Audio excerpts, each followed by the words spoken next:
So good morning. Topic today is the Lighting Europe guidelines on the eco-design and energy labeling regulations. Lighting Europe guidelines, but what is a Lighting Europe? Lighting Europe is the European association representing the lighting manufacturing industry.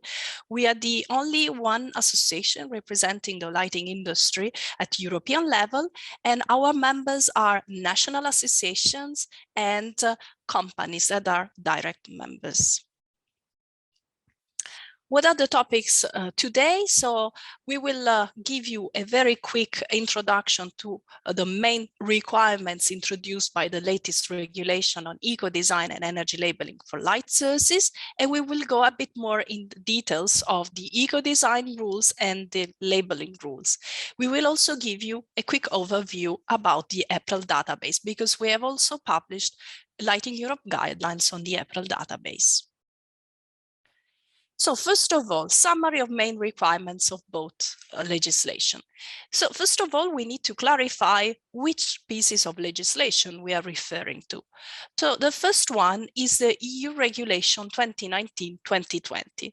We call it the SLR, the Single Lighting Regulation. It's the eco-design regulation for light sources. The second one is the EU Regulation 2019-2015. The so-called ELR, so Energy Labeling Regulation for light sources again. Both are regulations that are so directly applicable in all EU member states and have been published on the 5th of December 2019. Exactly on the same day, on 5 December 19, we were able, as Lighting Europe, to publish our guidelines to explain these two pieces of legislation. How was possible that we were already ready with some comments to explain you this legislation? Because of course, in Lighting Europe, we have been discussing these requirements for years with the policymakers, being Lighting Europe an official stakeholder in the EU policy making procedure. And we, of course, also received all these texts in advance because, again, we were an official stakeholder. Since then, we have revised our guidelines several times. Last version has been published last June. And these versions include not only a more refined understanding by our experts, but also some additional comments that we have received in the meantime by the Commission. And we have also adapted our comments to the new changes, because as you see, regulations have been first corrected in 2020 by a small corrigendum and by two amending regulations that have been published last February. So what are the main changes introduced by the eco-design and the energy labeling? So first of all, eco-design, the SLR. Eco-design is mainly about setting up efficiency requirements for technology. So in our case, lighting technologies, this means that a number of lamps are not able to be placed anymore on the market because they are not considered efficient enough. Other requirements concern instead the durability of these products and the quality of light. So due to all these different requirements, so quality of light, we mean, for example, requirements on flickering and stroboscopic effect that are completely new in the legislation for lighting. Many products have been banned from the market. Second main change, new requirements have been introduced concerning the circular economy of our luminaires, and we will go a bit more in details later on that. When it comes to the energy labeling regulation, what are the main changes? First of all, the scope. The scope has been enlarged. Now the scope of the energy labeling regulation is even larger than the one on eco-design. Of course, the energy label has been rescaled, and then the energy labeling for luminaires has been discontinued. So this is not required anymore. Finally, new requirements concern the registration of products in the April database. Let's now have a look at the main requirements of the eco-design regulation, the SLR, as amended also this year. As I mentioned before, eco-design is mainly about setting more and more efficient, more and more strict requirements in terms of energy efficiency. So in the past, already the lighting industry had to fulfill strict requirements on eco-design, and this resulted in the ban of a number of products. You, of course, remember the ban of incandescent lamps and halogen lamps, number of halogen lamp type. Why is that needed? Because the EU has engaged itself to reach a number of targets in terms of energy savings and emissions reductions. How to do that? Every sector, every industry sector, in some way has to deliver some of these savings. And when it comes to lighting, being regulated by eco-design and energy labeling, this means, in the first place, banning a number of inefficient technologies. So if you have a look at the table on the right, you will see that, for example, there are technologies already banned this year. From the 1st of September 2021, for example, compact fluorescent lamps with integrated driver are banned from the market. Other technologies are banned from the same day.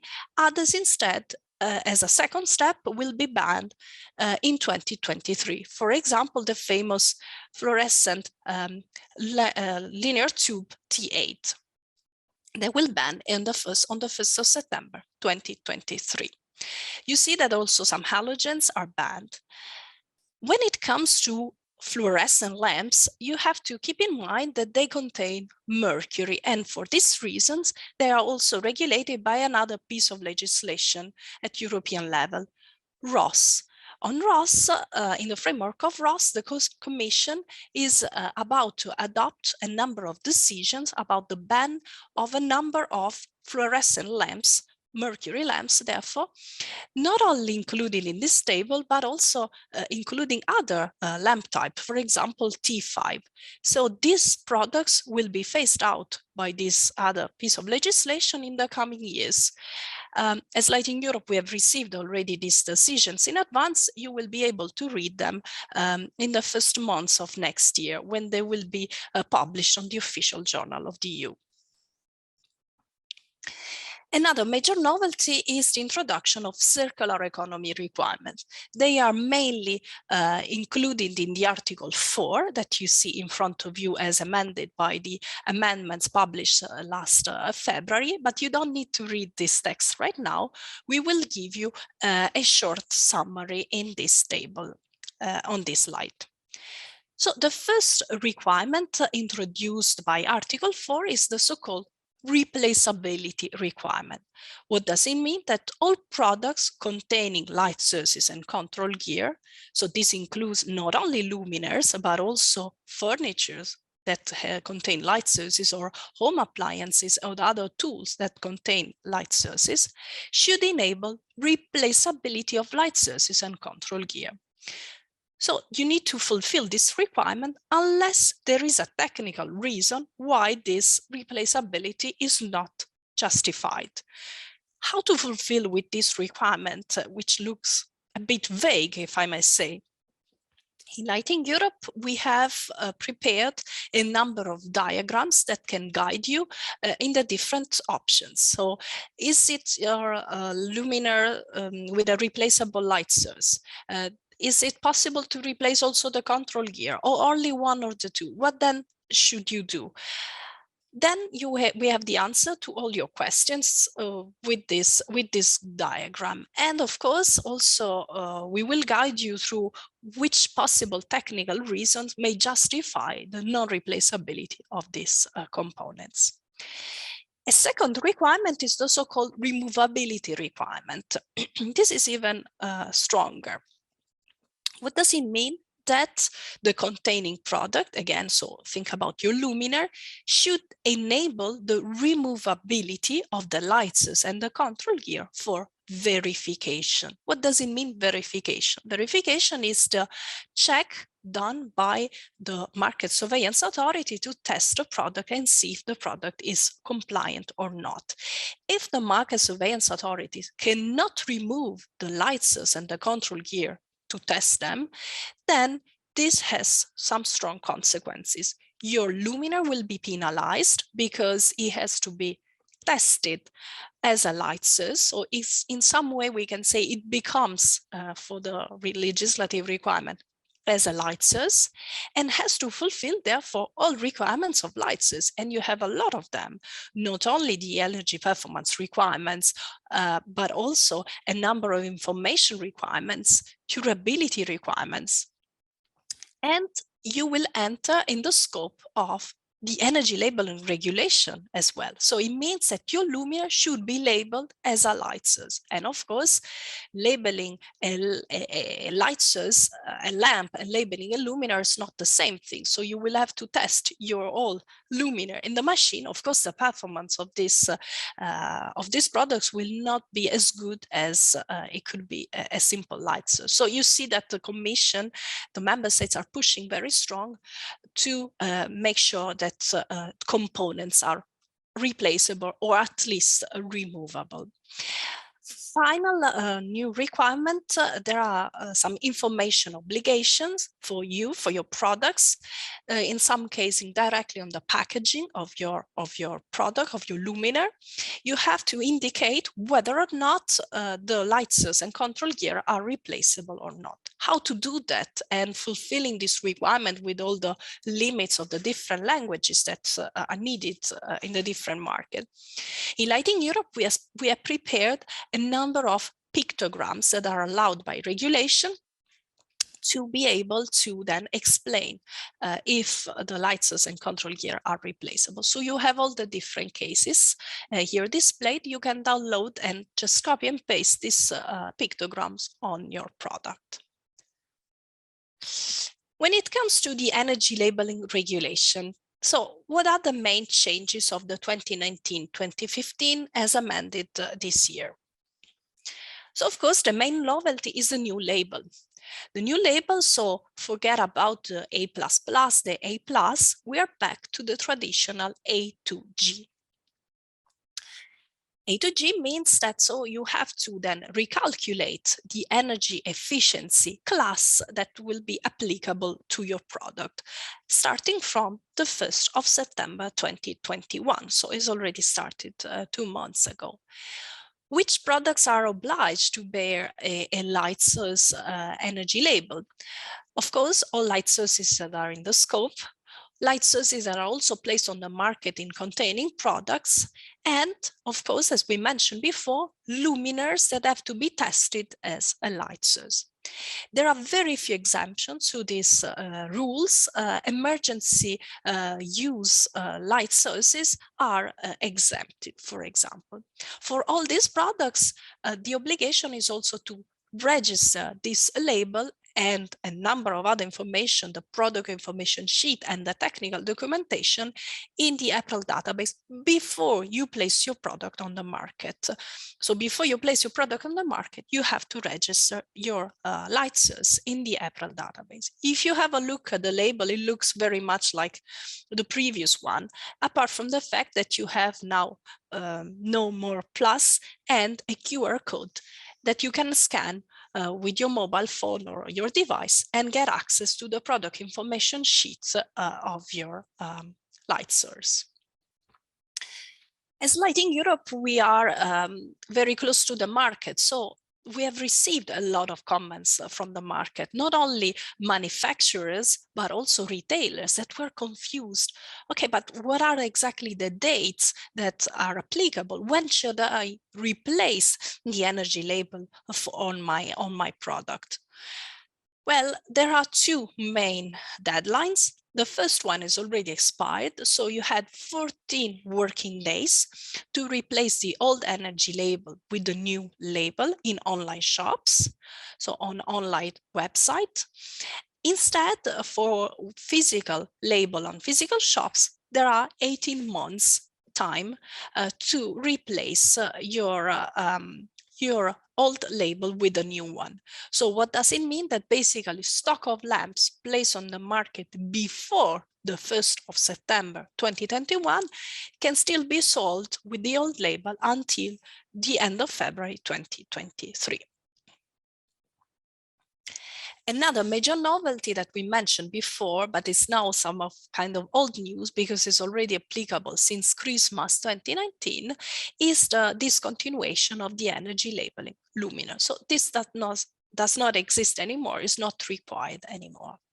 From the 1st of March and this next year, and this is a novelty introduced, a date introduced by the amendments published last February, suppliers of containing products have to provide information on the energy efficiency class of the light source contained in their light source.